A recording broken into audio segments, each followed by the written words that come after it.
Angkatan 4 Kabupaten Belitung Timur, instansi SD Negeri 1 Manggar. Baiklah, untuk kesempatan kali ini saya akan meminta tanggapan kepada Bu Nursanti mengenai tugas saya di calon guru penggerak ini, yaitu tugas modul 3.1 mengenai proses pengambilan sebuah kasus di eksplorasi konsep. Apakah Bu Nursanti bersedia? Bersedia. Baik Bu Nursanti, begini kasusnya. Ada seorang guru ini namanya Ibu Tati. Ibu Tati ini merupakan, anggaplah dia itu merupakan rekan kerja Anda di sekolah Anda. Kemudian dia itu yang sama Anda itu sama-sama mengajar di kelas 5. Kelas 5 ini ada 2 rangkap, yaitu kelas paralel yang kelasnya bersebelahan dengan kelas Bu Nursanti. Kemudian Bu Tati ini terkenal sangat disiplin dan juga cenderung galak, dan dia juga seorang kerja keras, dan murid-muridnya pun selalu mendapatkan nilai-nilai yang sangat baik karena diajar oleh beliau. Terus sebagian murid ini ada yang takut dengan Bu Tati, ada yang selain itu ada juga yang bisa menyesuaikan diri atas perilaku dari Bu Tati tersebut.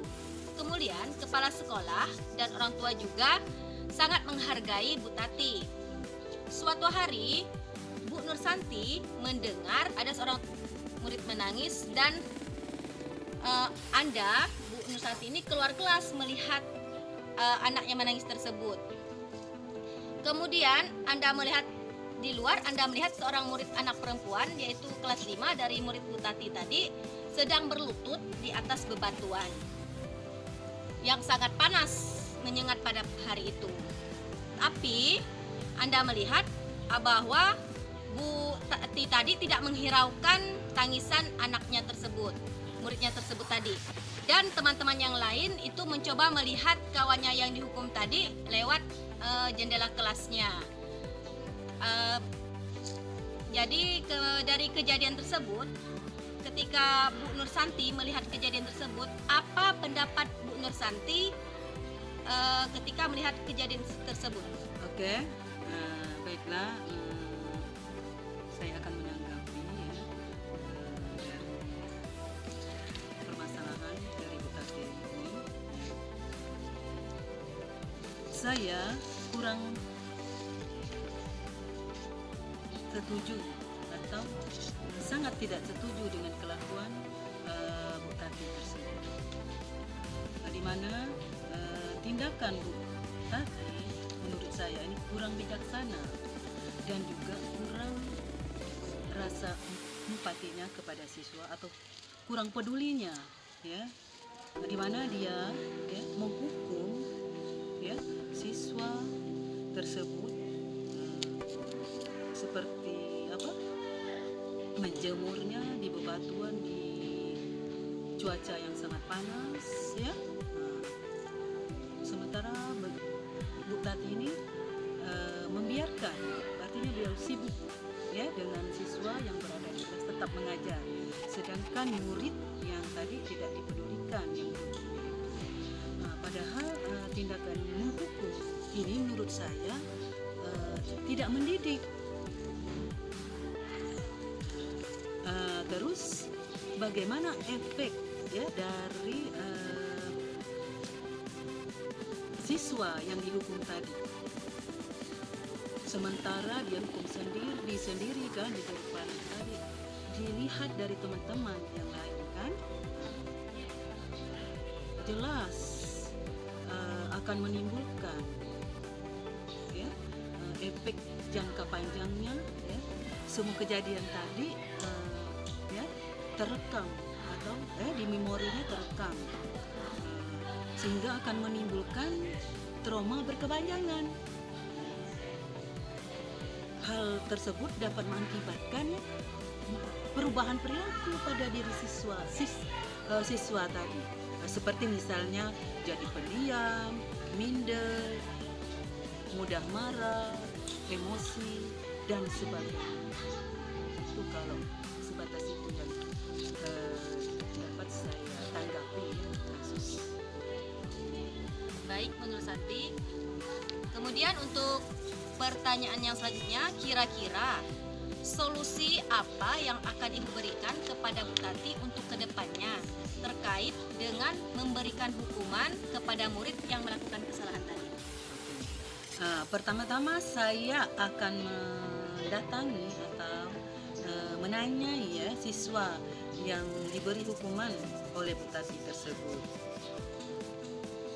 Menanyainya kan, kenapa si siswa ini diberi hukuman seperti ini. Membujuknya, ya tadi kan dia menangis, membujuknya agar jangan menangis, serta memberi nasihatnya agar kesalahan yang dia lakukan hari ini tidak terulang lagi, dan meminta maaf ya, meminta maaf dengan Bu Tati dengan berjanji tidak akan mengulanginya kembali. Itu pertama ya untuk anak tadi. Kedua ya, saya akan melakukan pendekatan kepada Bu Tati, menanya kenapa sampai Bu Tati menghukum anak tersebut, apa alasannya ya sampai Bu Tati menghukum anak tersebut.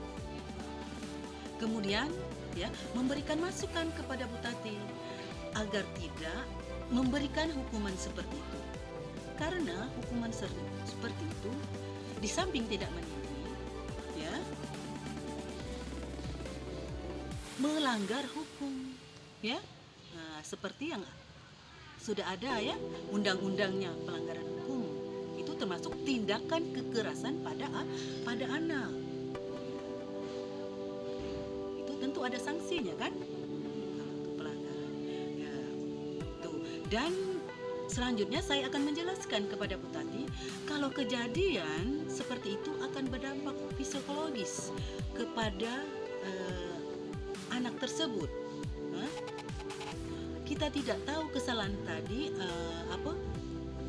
mungkin ada faktor-faktornya sehingga dia melalaikan ya. Anggaplah tugas yang diberikan Bu Tati, mungkin faktor di rumahnya kan, mungkin tidak disengajanya ya, karena mungkin saat itu ada masalah ya di rumah tangganya, di rumahnya tersebut. Oke, itu kalau Bu Susti. Terus pertanyaan selanjutnya, bagaimana saran dari Ibu Nursanti mengenai hukuman yang ada di sekolah pada saat ini? Oke. Seperti yang kita tahu ya, bahwa tindakan seperti yang dilakukan Bu Tati tadi tidak berlaku lagi ya. Saya akan memberikan saran dan masukan jika ada murid yang melakukan kesalahan seperti itu, bahwa di zaman sekarang ini tidak diperbolehkan lagi ya, memberikan hukuman seperti itu tadi. Yang jelas itu ya, pertama menyakiti fisik ya, fisik anak, dan juga mentalnya juga kan. Itu tadi. Jadi alasan tadi kan anak berbuat salah tadi itu bukan semata-mata, kadang-kadang bukan semata-mata disengaja dari dia ya, mungkin ada faktor lain tadi ya. Mungkin faktor lain tadi, makanya sebaiknya kita itu melakukan pendekatan kepada siswa tadi ya, agar mereka tidak berbuat kesalahan tadi. Dengan cara apa? Mungkin dengan cara melakukan segitiga refleksi, dan jangan menghukumnya secara fisik. Masih banyak sanksi yang sifatnya membangun, bukan menjatuhkan mental. Begitu. Mungkin khususnya yang dapat saya sampaikan.